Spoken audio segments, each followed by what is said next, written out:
Hello, Regis. Thank you for joining us today. On the call are returning students and families and our incoming class and their families, and we welcome you to this Zoom session. My name is Walt Horner. I'm the Dean of Students. Our town hall is going to begin here in a minute.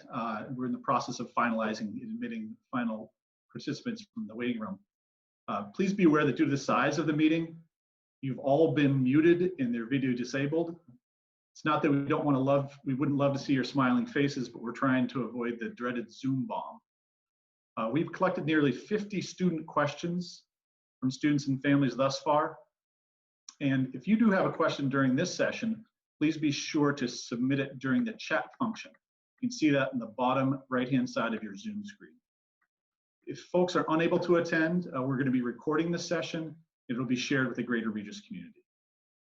In addition, we've scheduled 2 additional town halls in June and July, and we'll be sending regular updates via email and on the Regis College website and virtual campus. So be on the lookout for those additional invitations to ongoing Zoom meetings and communication. That said, we're ready to begin the town hall discussion with President Hayes. Joining us today are President Hayes, Dr. Mary Driscoll, who's our Vice President of Academic Affairs, Dr. Kara Kolomitz, who's our Senior Vice President and Chief Operating Officer, and Audrey Grace, our Chief Diversity Officer. In addition, we have a number of other academic deans and administrators who are going to be here to help answer your questions at the end of the session. That said, I'm thrilled to introduce Annabella Morabito from the Center for Ministry and Service, who will start us with an opening reflection. Annabella?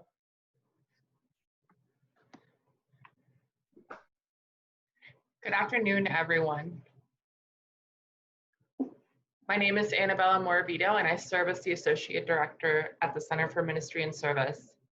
I'm very happy to be here to welcome our incoming class of Pride, but also to welcome our returning students. We understand that this is a trying time for us all and for our families. And so before we commence this town hall, let us center ourselves in prayer and open ourselves up to new possibilities that lie ahead. And so we pray. Loving God, your desire is for our wholeness and well-being. We hold in tenderness and prayer the collective suffering of our world at this time. We grieve precious lives lost, the countless lives that we've lost to COVID, and the lives that we've lost to senseless violence. This week, we pray for the life of George Floyd and for his family in this time of mourning. We pray for vulnerable lives threatened by this pandemic. May your tender love accompany all those who are physically vulnerable and all those in mental distress. We ache for ourselves and our neighbors, standing before an uncertain future. And we grieve not only the people that we have lost, but also the many life experiences that we have sacrificed. Graduations, proms, celebrations, weddings, baptisms, and simply the sense of belonging that we feel when we are with loved ones. We pray that love, not fear, go viral. We pray for our leaders, that they discern and choose wisely, aligned with the common good. Help us to practice physical distancing and reveal to us the new and creative ways to come together in spirit and in solidarity. Call us to profound trust in your faithful presence, you, the God who does not abandon us. Amen. It is now my pleasure to introduce our leader during this difficult time, President Hayes. Thank you, Annabella, and thank you for that beautiful prayer. Welcome, welcome to Regis. It's so wonderful to see so many faces that I recognize, and also I want to welcome some of the new members of our community and the parents of our student body. We welcome you with open arms. As many of you know, I live on campus, and I have been the president of Regis for 9 years. And prior to that, I was the dean, the inaugural dean of the School of Nursing here. Living on campus here with my husband and my dog has always been a real joy for me, but it's not as joyous today because the campus is so empty. The campus looks beautiful, flowering trees, the lush grass, but it's not the same without the students here. And I really do miss you all. And I cannot wait until I can welcome you back to our campus. I wanted to take this opportunity today to update you on fall opening plans. I'm sure you're reading the papers, you're listening to the news, you're watching the TV, and there is so much to be discussed and so many questions that are still being asked. But we are committed to do everything we can to open up our campus and welcome you back. We know there's a great deal of uncertainty, and our focus will be on your safety and the safety of the staff and faculty. And we will be following all of the recommendations of the Public Health Department and the CDC, and certainly the rules and regulations of the state of Massachusetts. Again, our top priority is your safety and the safety of the faculty and staff. And very, very importantly, we want to be sure that there is continuity for you in your academic pursuits so that you can reach your academic goals. We want to minimize any future disruption in your living and learning as much as possible at Regis. And so we have some plans that we want to share with you. We've established several task forces to address the various aspects of the reopening of our campus. And to ensure that we accomplish these, we've established an academic schedule task force that is being led by Dr. Mary Driscoll, our Vice President for Academic Affairs, as well as a task force related to course delivery, and that is also being led by our academic leadership. A task force related to health and safety of our campus, and that's being led by our medical director, Dr. Diana Jones, and our resident epidemiologist, Dr. Laura Burke. Our operations and student life task force is being led by Dr. Kelly Golden and Mr. Michael O'Keefe. And then our equity and inclusion task force is being led by Audrey Grace, our Associate Vice President for Diversity and Inclusion. These task forces are working tirelessly to make sure that we are ready for the campus opening and for the launch of the academic year. We announced 2 weeks ago that there was a decision that we would be splitting the fall semester for undergraduate students into 2 8-week sessions.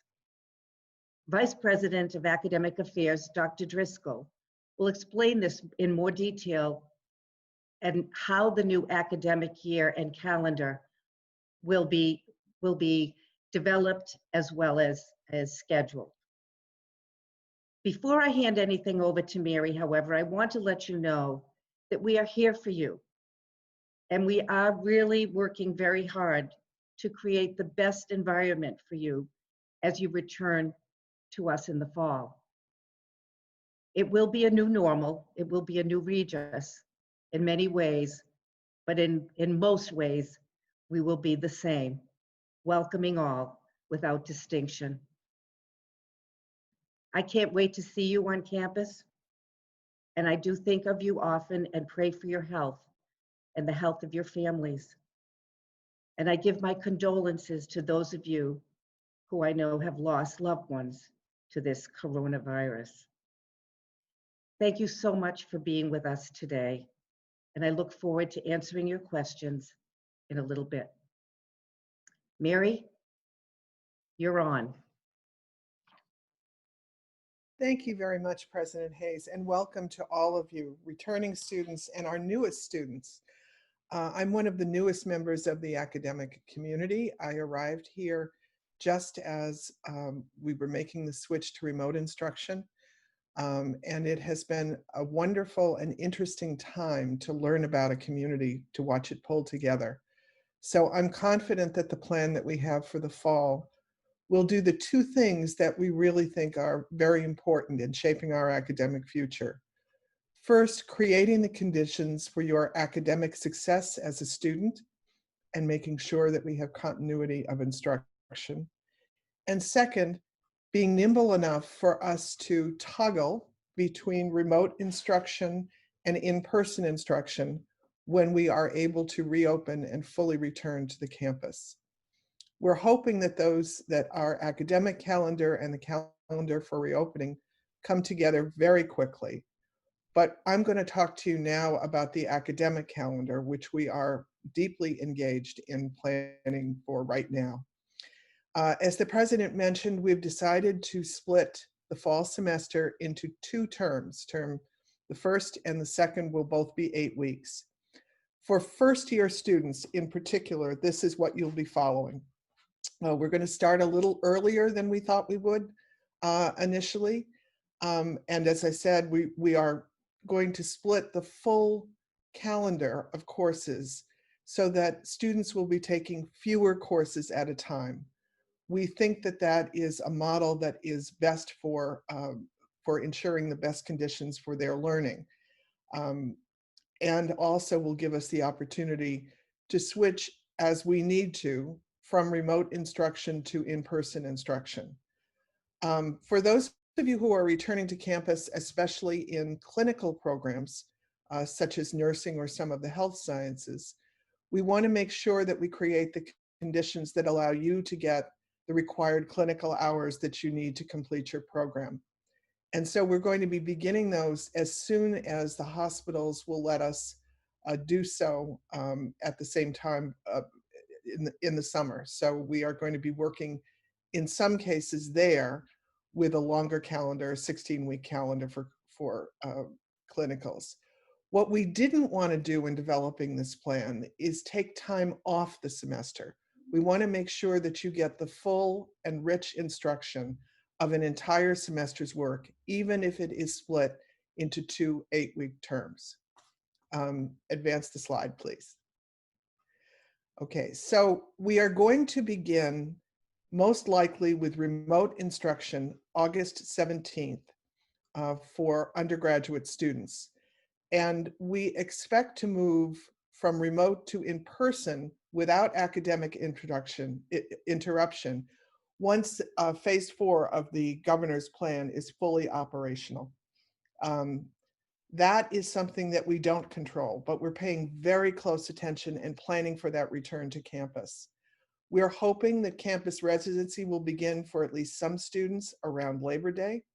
And we acknowledge that the latest epidemiology reports will be what are guiding us. We may be able to bring first-year students to campus ahead of Labor Day and bring the rest of campus in a phased move-in that we'll be talking about in a moment after that point. We also are ending the semester a little bit early. Could we have the next slide, please? And we expect that the courses will finish by December 6th. We're adding a new interdisciplinary course, a seminar that's focusing on the pandemic and social disparities. That will be available for students according to their schedules and is being developed by faculty right now as we speak. And we want to bring a multidisciplinary perspective on this really world-shaking event that draws on our deep knowledge across disciplines. And some of them are listed there, but it's just a few: biology, ethics, history, public health, business, communication, and of course, nursing, to bring on our understanding of this event. The next slide, please. Okay, so the academic calendar, and we can move ahead to the next slide. So term A, the first one will begin on Monday, August 17th and finish Columbus Day weekend, Sunday, October 11th. The second one will begin on Tuesday, October 13th and finish on Sunday, December 6th. We may have a transition around Thanksgiving if, as the epidemiologists predict, there is another surge in the virus, but we expect that we will be nearly complete in the semester at that point. We believe that our best opportunity to be together on campus is going to be the beginning of this semester, and so that's what we're planning for. And as I mentioned a moment ago, for some returning students in clinical courses, they will have a full 16-week course with clinical components, in addition to some of their courses being split between the 2 8-week terms. All of this is something that we are working very carefully on right now. I know for returning students that you have registered for the fall in many cases. Our advisors will be working with you throughout the summer to make sure that if there are any changes, you know about them well in advance. For first-year students, we are being very careful in terms of making sure that you have the information you need to work with your advisors across the summer and make sure that you are registered and able to plan for your fall semester. Next slide, I think. So I'm going to turn over now to, and we'll be answering some questions, to Dr. Kara Kolomitz, who is going to talk to you in more detail about the campus reopening plan. Kara?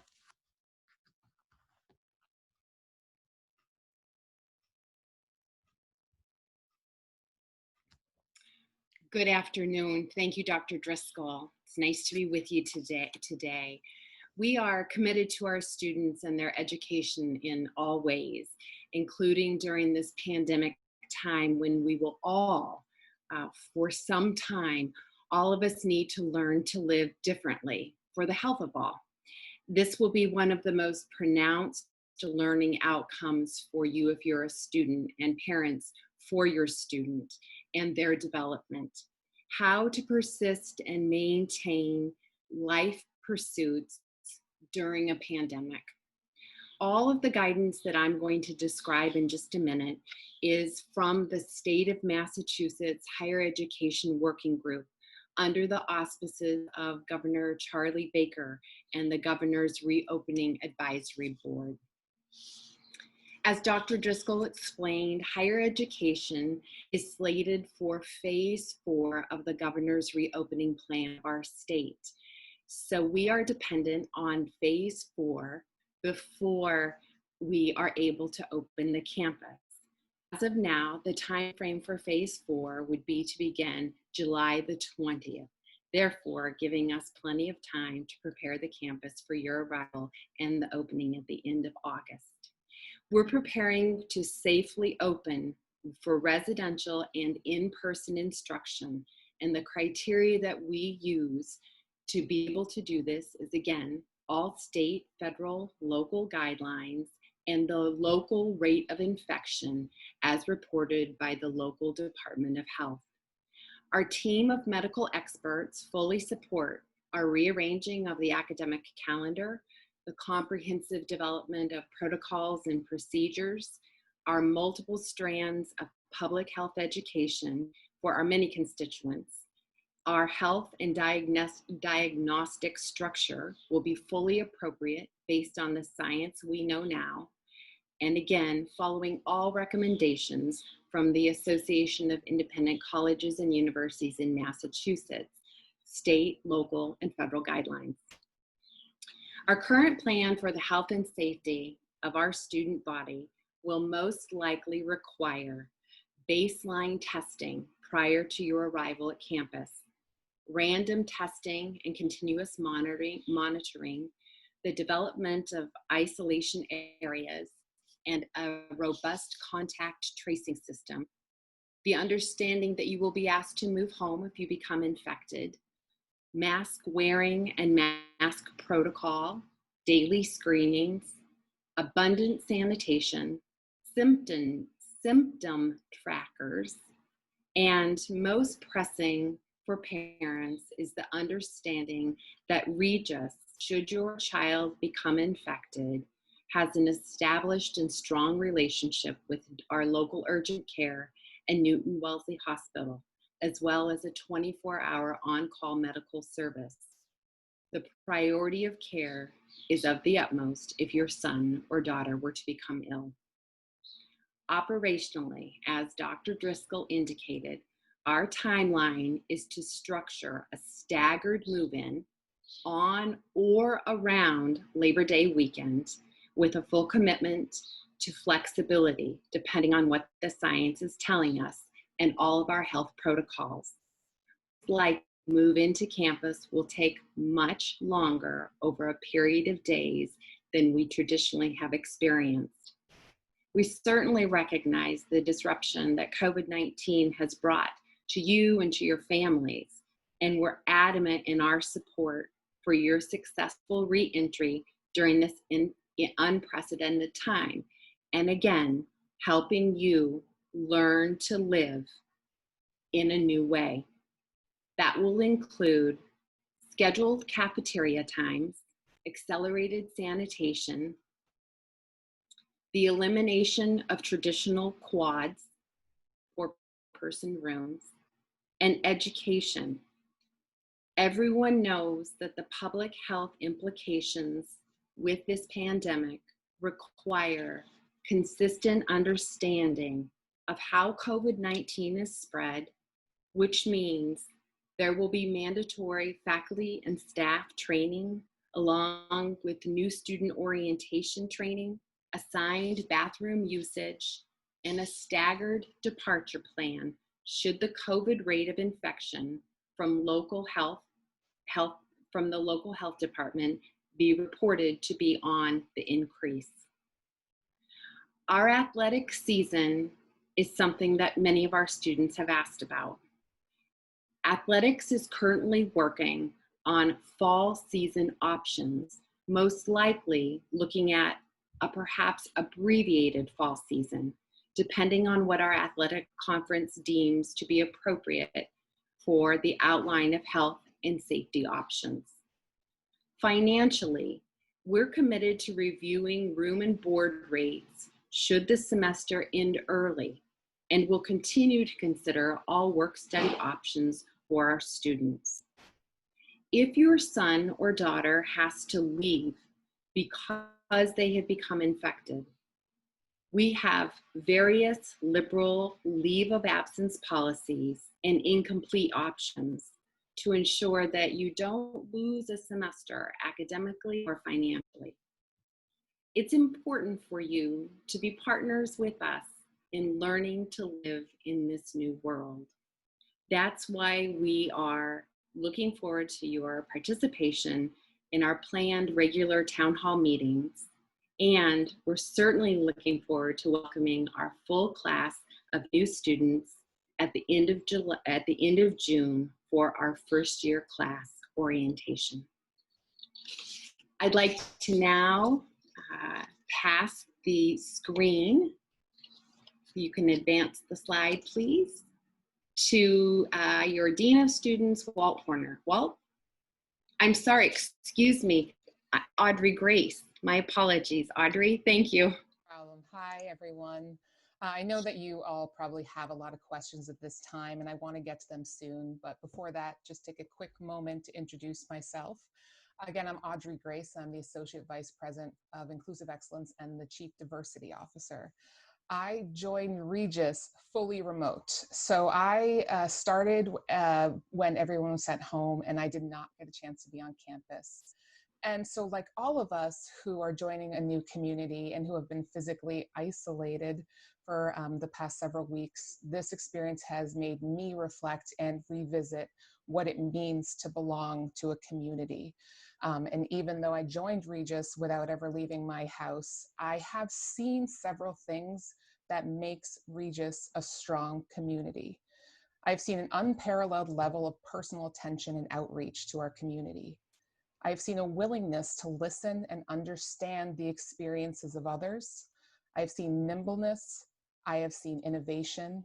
And as has been said many times before, I have seen that the safety of everyone is a clear priority, and we are doing this as a community. Staff, faculty, and students are working together to ensure that there are not only policies and practices, but perhaps more importantly, a culture in place to protect us all, such as wearing masks, physical distancing, symptoms reporting, and accountability. But beyond that, we are prioritizing the psychic safety of our community as well. Regis has in place support systems such as advisors, mental health counselors, spiritual counselors to help us manage this transition and to get the best educational experience possible. And under this new normal, as we've been calling it, and this uncertainty, and with all that's going on in the world around us, not just this pandemic, but everything else that's going on right now, I know that it will not be the same Regis, just like it will not be the same world, but is my belief that is what makes Regis a strong community that I've seen remotely, that I believe will help us continue on and emerge from this even stronger.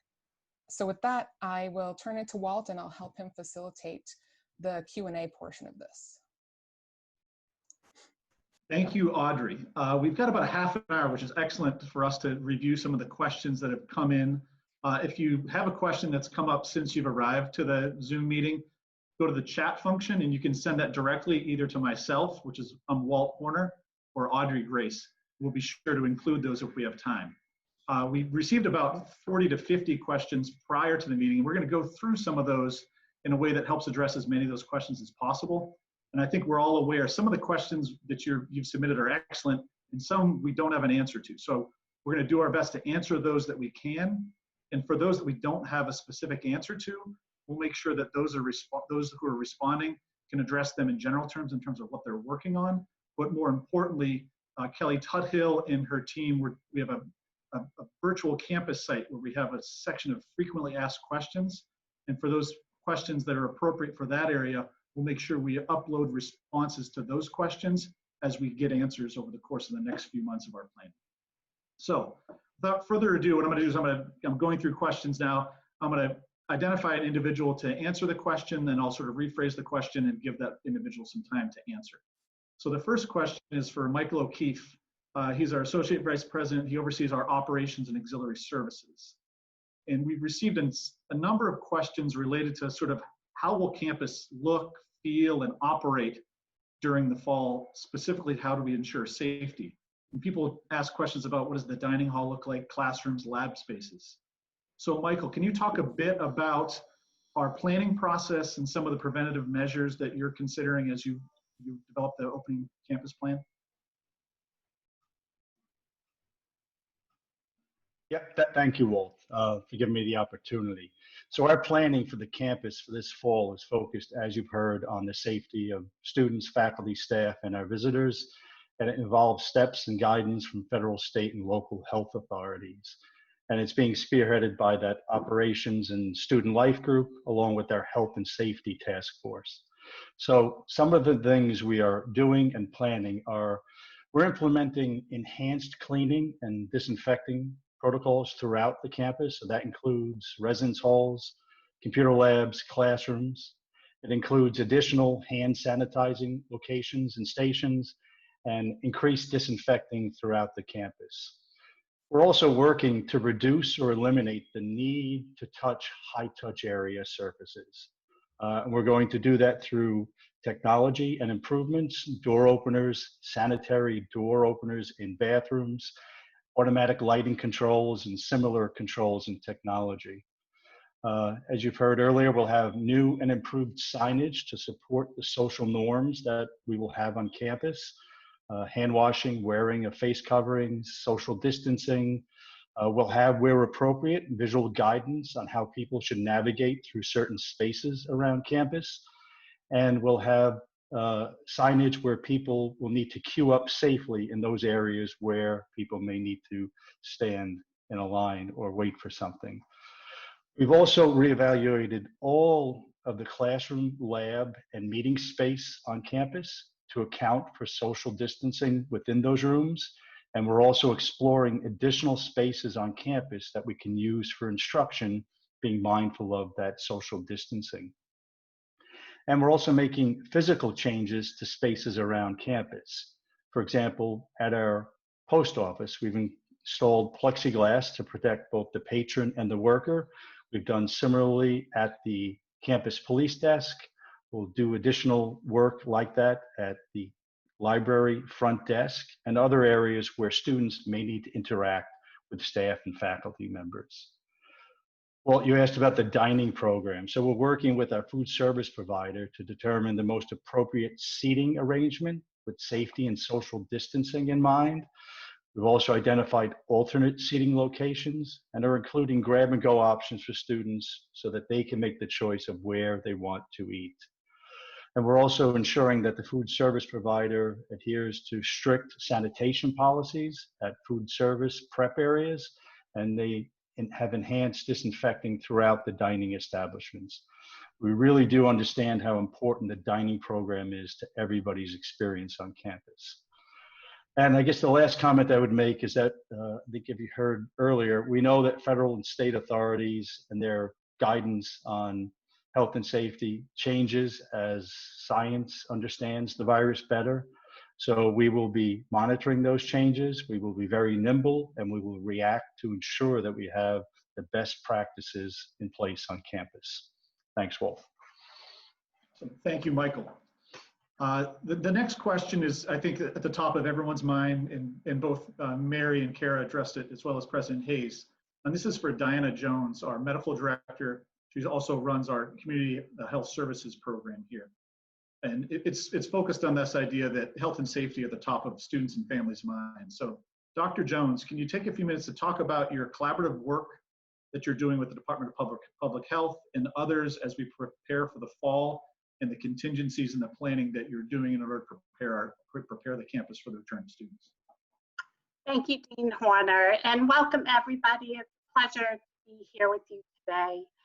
And yes, as we know, the health and safety is the most important thing for students and family. And as a mother of twins who just graduated from high school, I can personally understand what you are all going through for sure.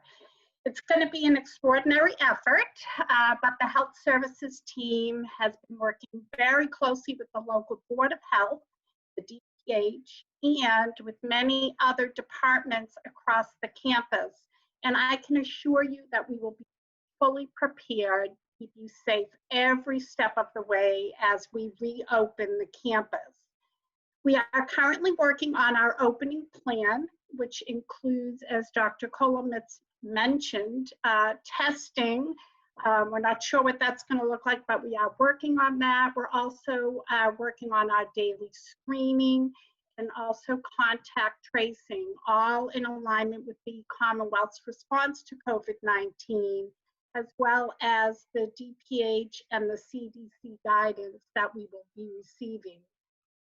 As health services reopens, we will be prepared to provide you with the care that you need and deserve in a very safe environment. And we are looking very forward to having all of you back on campus very soon. Awesome. Thank you, Dr. Jones. Dr. Kolomitz discussed some of this a little bit, but I'm going to ask our Assistant Dean and Director of Residence Life, Bridget Bunaconti, to dive a little bit more into the questions around residence life. Obviously, there's a number of new and returning students who have questions about what residence life is going to look like in the fall. So Bridget, can you talk us through some of the things that you're looking at when it comes to sort of the timeline for students moving to campus, what it's going to look like in the residence halls, and the work that your team is doing to prepare for that eventuality? Sure. Thank you all for being here. And as you heard from Dr. Kolomitz and Dr. Driscoll, we plan to reopen the campus. And as someone who calls campus my home, I'm thrilled that that is something that we're doing. Our goal is to move students in by Labor Day weekend. We hope that we're going to be able to welcome our new students the weekend before, to get you a little more acclimated to campus, to get you to understand and remember why you chose Regis. The exact time and schedule will be sent out during the summer. We're still working on that plan, but it's going to be a staggered move-in. For those of you who have moved to campus before, you're used to people rushing your car, grabbing your things. Obviously, that will look a lot different this year. We want to make sure that there's enough space in the lobbies, that we're not overcrowding the elevators or the hallways. So we're working on a plan to figure out what floor, what bed, and what time you're moving into those residence halls.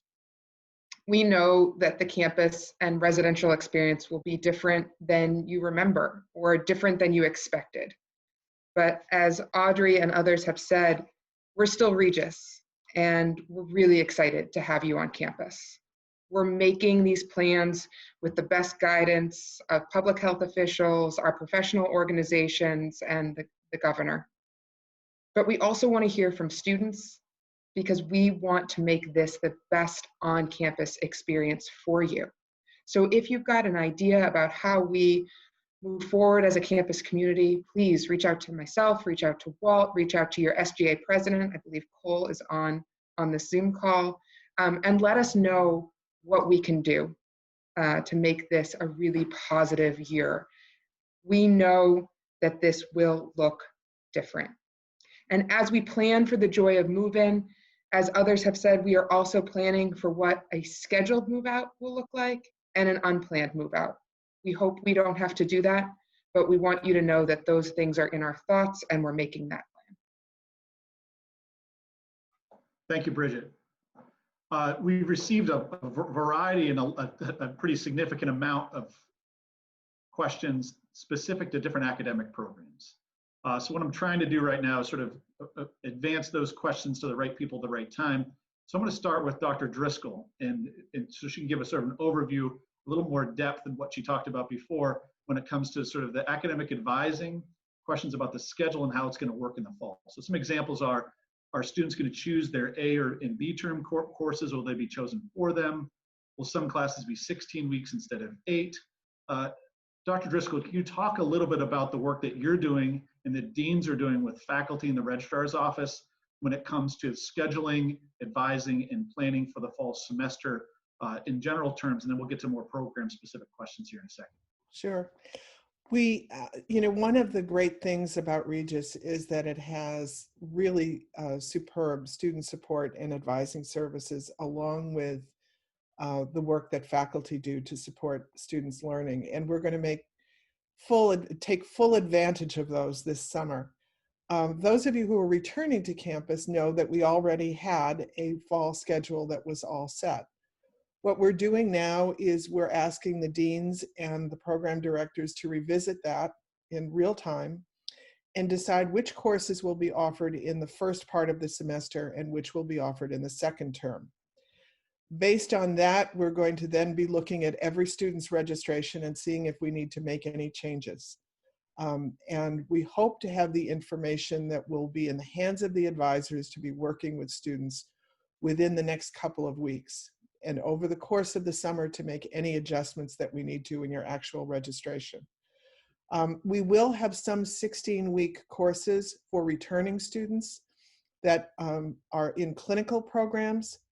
Our first-year students will have advisement for a full semester, but those courses will be split over A and B terms, and your advisors will be working with you to explain that. We don't think that there are courses that we'll be offering right now in the fall in both terms. So it will be, there'll probably be a little bit less choice for first-year students, but we want to make sure that you have a robust experience. And that, again, that we create the conditions for your academic success by allowing you to take fewer courses at a time over the course of those 8 weeks. Anything else, Walt, that I should speak to, or should we hand off to one of the programs? Yeah, I think I'm going to hand off the next question to Dr. Diane Welsh, who's the Dean of the Young School of Nursing, and Donna Glynn. She's our Associate Dean who oversees the undergraduate nursing program.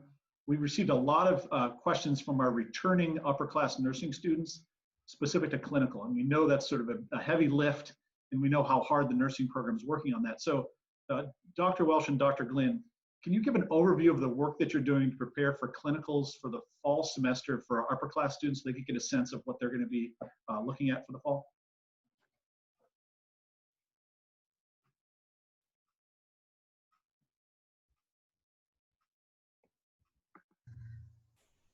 There you are. They're coming. Here we go. I think you're muted, Dr. Welsh. There you go. Did you unmute me? Sorry. Yeah. All right. At the present time, our clinical placement teams have been working with the various clinical sites to get our clinical sites ready for our rotation this fall. At a meeting yesterday, the local hospitals and with the CNOs of the hospitals, we got the assurance that all of them feel confident that they will be ready for fall to open up to our students. We want to welcome our students in August, and hopefully they're ready at that time to enter into clinicals, the senior students. Our plan is to start clinical at the end of August and to be complete by the end of October. This is the best plan to avoid a fall surge of the virus and to get clinical completed by that time. We are currently working with each organization to assure that the students have the adequate PPE, which is that personal protective equipment that they may need. At this point, most of the hospitals have reduced numbers of COVID units. Several of them may have one small unit at a time. So it's a good time before the surge to get our students in and start other clinicals. Currently, the Board of Nursing recognizes that simulation is an adequate experience for our students. And we continue to incorporate those experiences into our clinical courses and throughout our program. They prepare the students for these experiences in the hospital. Thank you. And Donna, what's that going to look like in terms of advising and communication to students in terms of over the summer? When will they start learning more about those placements and sort of the process? Once the hospitals say, and I'm hopeful the hospitals are going to we have students during the summer. So rest assured for the nursing students on this call, faculty is available all summer. Once we get the word, we're waiting on Partners Healthcare to reopen to students. I will personally, I'm around all summer, be emailing students and updating students on a regular basis. Excellent. Thank you, Diane and Donna. It's a similar question for Dr. Burke. She's our Dean of Health Sciences and Harvard-trained epidemiologist by night. And the questions for her are specific to students in the dental hygiene and sonography programs. So Dr. Burke, can you talk a little bit about, I guess, the work that you've been doing overall, but then the process that you're leading to ensure that we're ready and specific to these programs for the fall? Thank you very much. So our sonography program and our nuclear medicine program are going to be similar in the fall. We've been working with our clinical sites to get our students back. As the clinical sites determine it is safe for students to return, we will be putting students in. So all students may not be starting on the same day. We are making sure it is safe and appropriate for you to be back in the clinical site. For the students who are preclinical, we will be putting systems in place for you to use the simulation lab on campus. We don't have the same flexibility to allow you to do that remotely. So we are working on plans to bring you into the lab safely during the fall semester. For our dental hygiene students, as you know, we run the dental center and we've been working with the Department of Public Health. Our dental center is licensed by the Department of Public Health to make sure we have appropriate PPE, personal protective equipment, available to all students, faculty, and staff. We are putting in additional precautions and updating the modules around biosafety. So we are putting everything in place right now so that we will be ready to open the dental center when it is safe. Thank you, Dr. Burke. I'm going to hand this next question, and after this, we're going to start taking some of the questions that you've been submitting over the past few minutes. This one goes to Pam Roker, who's our Dean of Athletics. We've got a lot of questions from our student athletes. As we know, about a third of our students are athletes in the athletic program. And there's a lot of questions about what's happening for the fall season. Kara talked about it briefly, but can you talk a bit more about what the GNAC and the NCAA and others are saying, and then specifically what we're doing to prepare for the fall season?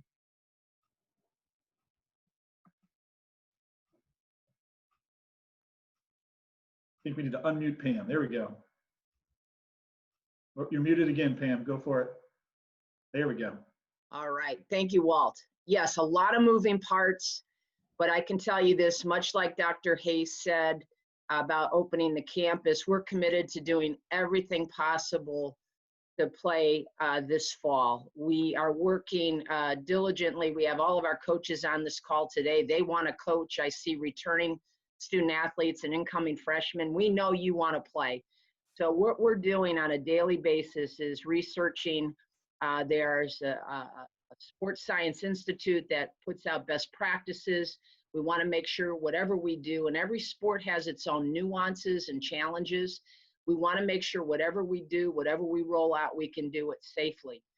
We have 6 different states that are represented in our GNAC membership. So we're working with the commissioner and all of the athletic directors. We're meeting routinely to discuss our options. We're being nimble, we're being flexible. The NCAA is responding. They understand the challenges. But the thing that I feel the best about is we are committed to making this happen. Ron LeClaire, our head athletic trainer, has been working with Diana Jones and our team physician to prepare for protocols. Our coaches have a great attitude and are very open-minded as to what the new normal might look like on the playing field, on the court, in the pool. And as I said, they're all on the call today, and they'll be in regular communication. So if you're a returning student athlete or an incoming student athlete, we know how rapidly things change. So your coach will be your point person for information moving forward. But we are committed to having a fall season if we can do it safely and in accordance with the GNAC format and new schedule policies. Excellent. Thank you, Pam.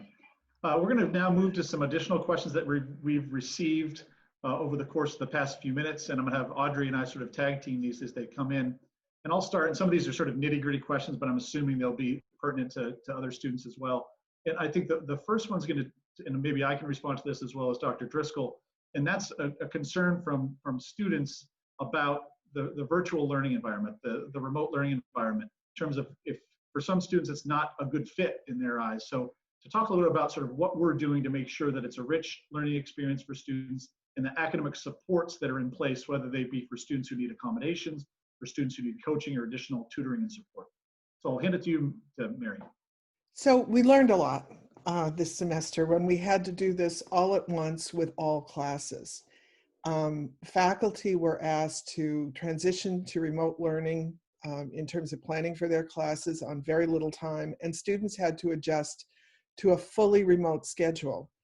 And as rich as that has been, and we've found a lot of students have liked the fact that we kept things synchronous, which means that there were still class meeting times on Zoom.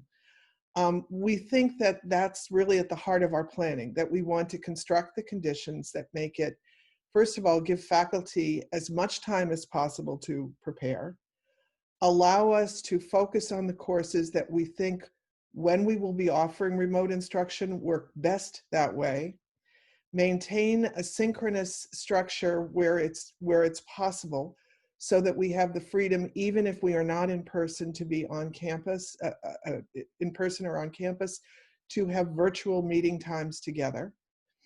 And also to be attentive to the kinds of special issues and supports students need when they're in that environment. We've learned a lot about the conditions under which students were working this spring when they had to return quickly home. And so we want to make sure that even if students are doing remote learning, that we're able to take those into account and understand how to construct the conditions that lead to their success.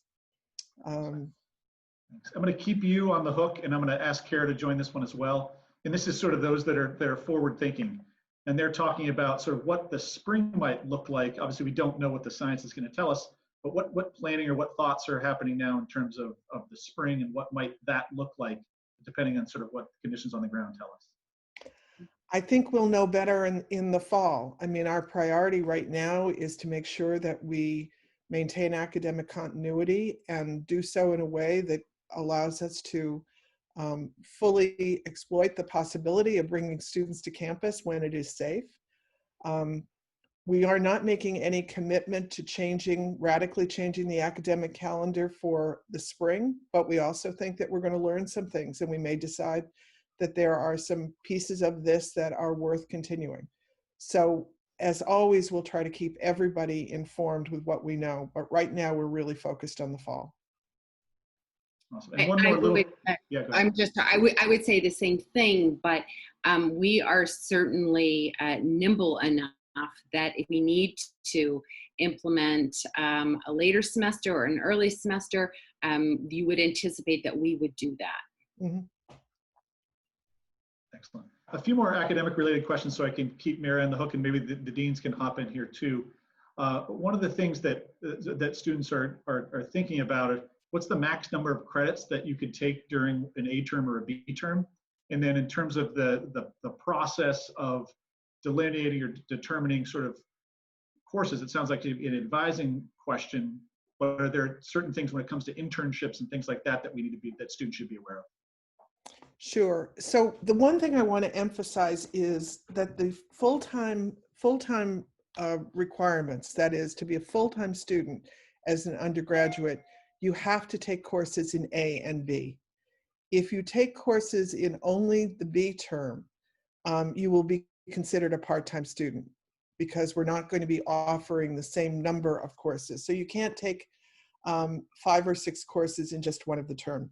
We're expecting that you are splitting your load in half. Generally, for most students, that's 5 courses. We have a few programs where it's 6, and so they would be doing 3 and 3. But that's the way that we're planning for the fall. So we expect students to be part of both terms who are returning and who are coming to us for the first time. So those schedules that are currently set are going to be modified by the advisors in partnership with the students. Some will have choice, but it sounds like others will have, you know, an A term you're taking this and in B term you're taking this, just because that's when the course will be offered. Yes, because the other thing is we want to make sure is that students are able to maintain academic progress. So that's what we're structuring this around. If that means that we'll have a little bit less choice in the fall, that's the trade-off. But we want to make sure that students are able to progress in their programs and not lose any academic time because of this switch and this toggling between the 2 kinds of instruction. Great. I'm going to switch gears to Bridget here for a second. If you could hop on. Some of these questions are going to be difficult for us to answer, but just for you to know some of the conversations and questions that are having around, our students can remain in their existing rooming assignments. What's the discussions around living in the suites and those types of things that I know that we're talking about, just to give some folks an idea of the things you're thinking about, Bridget. That's a great question. And our goal is to ensure that those rooms that you selected, that you were excited about, that you celebrated your pick time for, are the rooms that you're allowed to live in for the fall. So until something changes, that is your room assignment. We know that there could be some close quarters there, and we're aware of that, and we're thinking through how those how things might change. But your room assignments will stay in place. For our incoming students, on Monday, you will have access to sign your housing agreement and to go and find your roommate, and to have that be an exciting time. We know many of you have emailed us asking, when can I select this person? I really am so excited to live with them. And we want to make sure that that feels as regular as it would in any other year.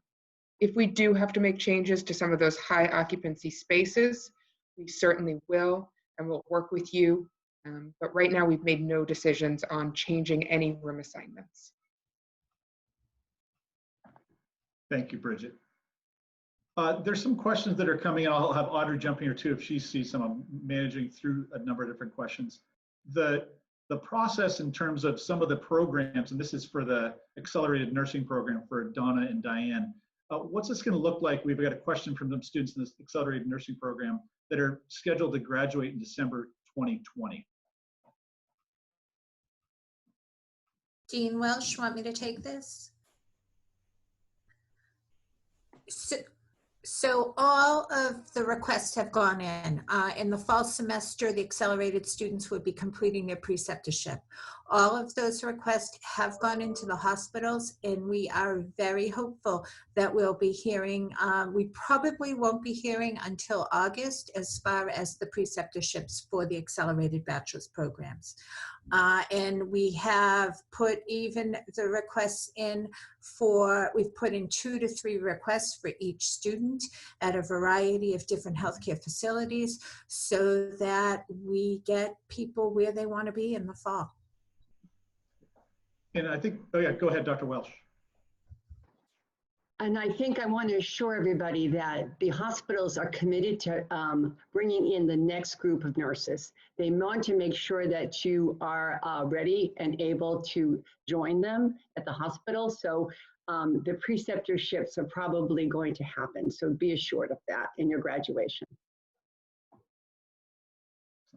And I've got I think we got time for another one or two questions. This one's, I think, for Dr. Burke and Dr. Kolometz. And this is sort of an overarching question that talks about, you know, students from out of state, students from out of country potentially, in terms of travel and quarantine and those types of things. How are we going to provide guidance for students around that? Obviously, we're not going to provide it. We don't have that information exactly now, but what's our thought process behind that, and sort of what's our work through for those types of conditions about students in terms of maybe those who can arrive, or what determines whether or not they can arrive at the regular move-in time or whatever. Yes, that's a great question. Thanks, Walt.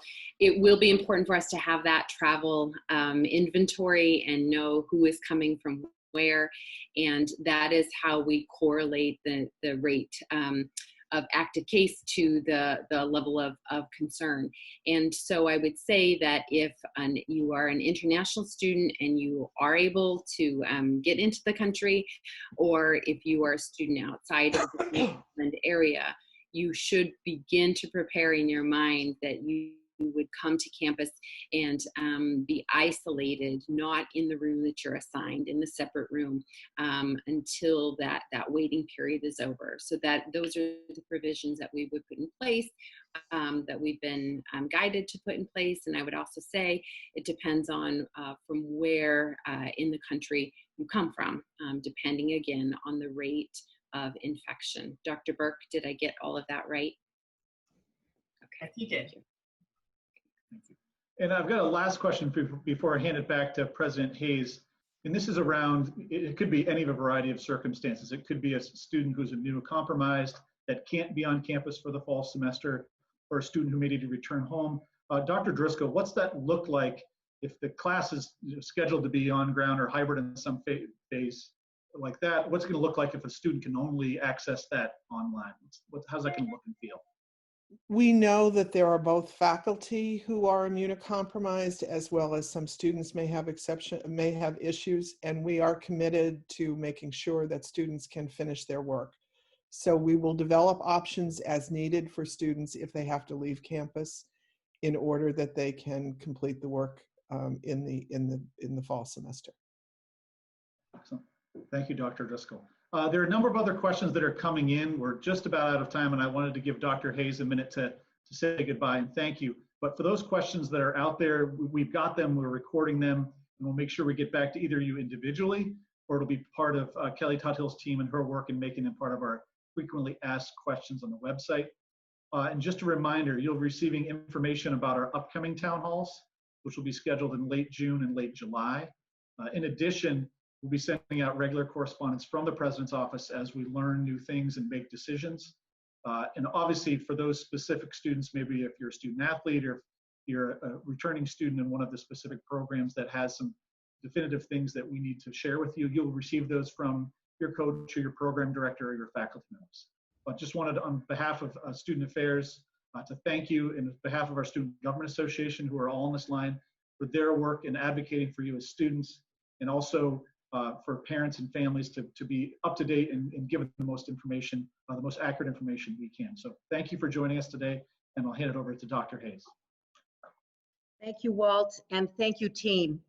As you must have noticed, what an incredible team that we have in the leadership of this institution, and I'm so grateful to all of them in the way that they have stepped up to the plate in a way that we never would have imagined in the world that we're in today, to make sure that you as students, prospective, coming in new students, as well as our returning students, will have the best possible experience that you can have, both in the remote world as well as on campus when we open the campus. I assure you, we will continue to follow all the guidance, and on a daily basis, the guidance is changing. I was in a meeting this morning and learned some more information that was very, very helpful and will be very important for us as we deliberate together around what's best in the health and safety of our campus and of our students, faculty, and staff. I think you noticed the incredible commitment and excitement that we all feel about returning to campus. And I can tell you that being here by myself with my husband and Zippy is not fun, and I cannot wait for you to return to the campus and be with all of us together. Yes, it will be different. Yes, we will have to have social distancing. Yes, we will be wearing masks. Yes, we will have some changes in the way we move around campus, but it will all still be in a way that is like the Regis way, because we are still a family and we will still be a community together. And all I can say is, in solidarity, I thank you all for being here, and we see you soon.